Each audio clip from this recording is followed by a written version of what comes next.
Welcome to the CISO Daily Update. Massive Google leak exposes search algorithm secrets.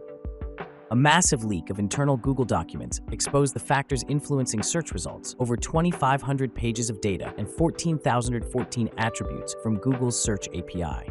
Initially published on GitHub in March 2024 and removed in May, the documents provide unprecedented insights into Google's ranking mechanisms but do not reveal each factor's hierarchy or importance. SEO professionals are buzzing with reactions, noting potential discrepancies between the leak and Google's public statements, particularly on domain authority. Google has yet to comment on the leak. First American December data breach impacts 44,000 people. First American Financial Corporation, a leading U.S. title insurance provider, disclosed that a cyber attack in December 2023 resulted in a data breach impacting approximately 44,000 individuals. The company was forced to take some systems offline to contain the incident's impact. 5 months later, an investigation concluded that unauthorized access led to the exposure of personal information belonging to those affected. First American will notify impacted individuals and offer free credit monitoring and identity protection services. This breach occurred just a month after the company paid New York a $1 million penalty for a 2019 data exposure incident. Toshiba email compromise reveals social security numbers. Toshiba America Business Solutions faced an email compromise incident that exposed personal information, including individual names and social security numbers. The breach lasted nearly a year, from April 2023 to March 2024, and affected an undisclosed number of individuals across multiple U.S. states. Tabs addressed the issue upon discovery in May 2024 and is providing affected individuals complimentary identity monitoring services for 2 years. Law enforcement is investigating the incident, and Tabs is yet to provide further details. Internet Archive disrupted by sustained and mean DDoS attack. The Internet Archive is experiencing intermittent service disruptions due to sustained and mean distributed denial of service attacks since May 26th. Tens of thousands of fake information requests per second have targeted the site, affecting access to its extensive collection, including the Wayback Machine, which archives over 866 billion web pages. Despite the disruptions, the Internet Archive has assured users that all collections remain safe. Founder Brewster Kahle highlighted the attack's persistent and targeted nature and noted efforts to strengthen their defenses. This incident is part of a broader trend of cyber attacks on public libraries, including recent attacks on the British Library, Solano County Library, and London Public Library. Ransomware attack on Seattle Public Library knocks out online systems. The Seattle Public Library was hit by a ransomware attack that took down its entire online system, wireless network, staff and patron computers, and online catalog. The incident began on Saturday, prompting the library to shut down all systems while investigating the attack with law enforcement assistance. All 27 branches will remain open for manual book and CD lending, but online services are unavailable with no estimated recovery time provided. This attack adds Seattle to the growing list of city and county library systems targeted globally by ransomware gangs that exploit the critical nature of library services to extort victims. Recent high-profile incidents include attacks on the British Library and Toronto Public Library system. U.S. Treasury sanctions Chinese nationals behind billion-dollar 911 S5 botnet fraud. The U.S. Treasury Department sanctioned 3 Chinese nationals for their involvement in operating a botnet that facilitates fraudulent activities, including Coronavirus Aid Relief and Economic Security Act fraud. The botnet compromised 19 million IP addresses and caused significant financial losses to the U.S. government. The sanctioned individuals, residing in Singapore and Thailand, allegedly administered the botnet and facilitated money laundering activities. This move is part of broader efforts to address cybersecurity threats, with recent warnings about Chinese state hackers using proxy server networks to evade detection. U.S. sentences 31-year-old to 10 years for laundering $4.5 million in email scams. Malachi Mullings, 31, of Sandy Springs, Georgia, has been sentenced to 10 years in prison for laundering over $4.5 million through business email compromise and romance scams. Between 2019 and July 2021, Mullings used a fictitious company, the Mullings Group LLC, to open 20 bank accounts for laundering fraudulent proceeds. These scams targeted a healthcare benefit program, private companies, and the elderly, exploiting social engineering tactics to defraud companies and individuals. Mullings and his co-conspirators concealed the fraud proceeds and bought various luxury items.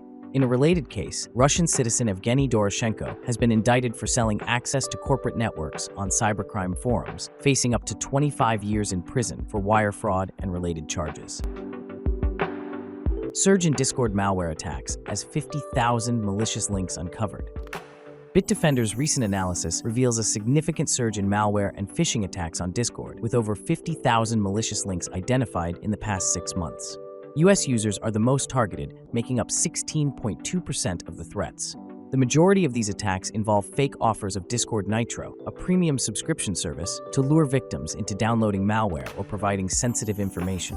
This trend highlights the platform's vulnerability following previous incidents involving malware.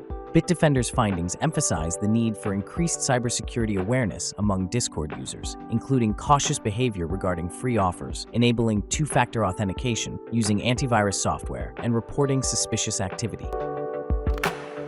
Over 90 malicious Android apps with 5.5 million installs found on Google Play.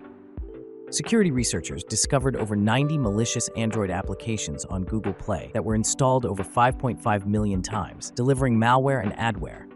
Among them, the Anatsa banking Trojan has seen a recent surge and is distributed through 2 decoy apps, PDF Reader and File Manager, and QR Reader and File Manager, with over 70,000 installations. Anatsa employs a multi-stage payload loading mechanism and anti-analysis checks to evade detection while targeting over 650 financial apps to steal credentials. Other prevalent malware families found include Joker, Face Stealer, Coper, and various adware strains impersonating utility, personalization, photography, productivity, and health apps. Though adware dominates by number, Anatsa and Coper pose higher risks, capable of on-device fraud and sensitive data theft. The identified Anatsa dropper apps were removed from Google Play. Cybercriminals abuse Stack Overflow to promote malicious Python package. Cybercriminals exploited Stack Overflow to promote a malicious Python package, PyToElure, which facilitates cryptocurrency theft. This package, found on the Python package index and downloaded 316 times, executes a base64 encoded payload from its setup.py script to retrieve and run a Windows binary called runtime.exe and drop spyware and stealer malware. Under the pseudonym Phillips PY, the threat actor re-uploaded a new version after the previous one was removed. They also created a Stack Overflow account to mislead users into installing the malicious package. Stack Overflow has since suspended the account. Check Point warns of zero-day attacks on its VPN gateway products. Check Point warns of a zero-day vulnerability, CVE 2024-24919, in its network security gateway products, exploited in the wild and affecting CloudGuard Network, Quantum Maestro, Quantum Scalable Chassis, Quantum Security Gateways, and Quantum Spark appliances. This flaw allows attackers to access certain information on internet-connected gateways with remote access VPN or mobile access enabled. Hotfixes are available for various versions, including R81.20, R81.10, R81, R80.40, R80.30SP, R80.20SP, R81.10.x, R80.20.x, and R77.20.x. This follows recent alerts of attacks on VPN devices using old local accounts with weak authentication, reinforcing the ongoing risks to network perimeter applications. Foxit PDF Reader and Editor Flaw let attackers escalate privilege. A new privilege escalation vulnerability, CVE 2024-29072, was discovered in Foxit PDF Reader for Windows, allowing low-privileged users to increase their permissions. This vulnerability results from flawed certification validation of the updater executable, which allows users to initiate the update operation and raise their privileges. The vulnerability affects many versions of Foxit PDF Reader, and Foxit has provided a fix. Users are encouraged to update to the most recent version, Foxit PDF Reader 2024.2.2, to reduce the risk of exploitation. Citrix Workspace app lets attackers elevate privileges from local user to root user. A critical security flaw, CVE 2024-5027, was discovered in the Citrix Workspace app for Mac versions before 2402.10, allowing attackers to escalate privileges from locally authenticated users to root users. This vulnerability poses significant risks, potentially leading to security breaches or system compromise. Citrix released an urgent security bulletin, urging affected users to update to version 2402.10 or later to mitigate the risk. Detailed instructions and patches are provided to address the vulnerability and protect systems from exploitation. Vulnerabilities in Eclipse ThreadX could lead to code execution. Vulnerabilities discovered in Eclipse ThreadX, a real-time IoT operating system, before version 6.4, pose risks of denial of service and code execution. Humanitiva Group identified flaws tracked as CVE 2024-2214, CVE 2024-2212, and CVE 2024-2452 that lead to memory corruption, including buffer overflow and heap buffer overflows. These vulnerabilities, reported in December 2023 and January 2024, were addressed in version 6.4.0.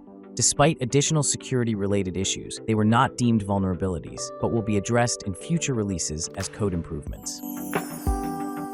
Why CVEs are an incentives problem. The surge in common vulnerabilities and exposures highlights an incentives problem where the desire for recognition can lead to an influx of low-quality submissions. While the CVE system serves as a trusted method for identifying vulnerabilities, challenges such as gaming for reputation, lack of accountability, and misaligned metrics like the Common Vulnerability Scoring System contribute to inefficiencies.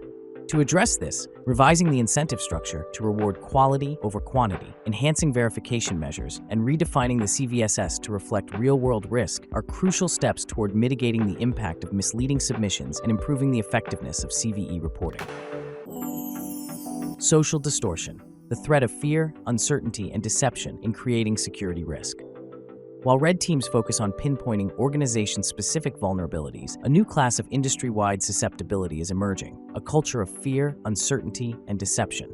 Governmental agendas, industry imbalances, and profit-driven models contribute to this phenomenon, resulting in compromised integrity, blurred motivations, and increased susceptibility to attacks. These influences hinder collaboration, confuse security teams, and undermine trust. From government secrecy to industry standards and deceptive practices within the security community, these factors pose significant challenges, exacerbated by emerging technologies like AI and deepfakes, which further complicate the security landscape. Thanks for listening. Remember to subscribe to our newsletter at CISOHeadlines.com. Until next time, stay curious.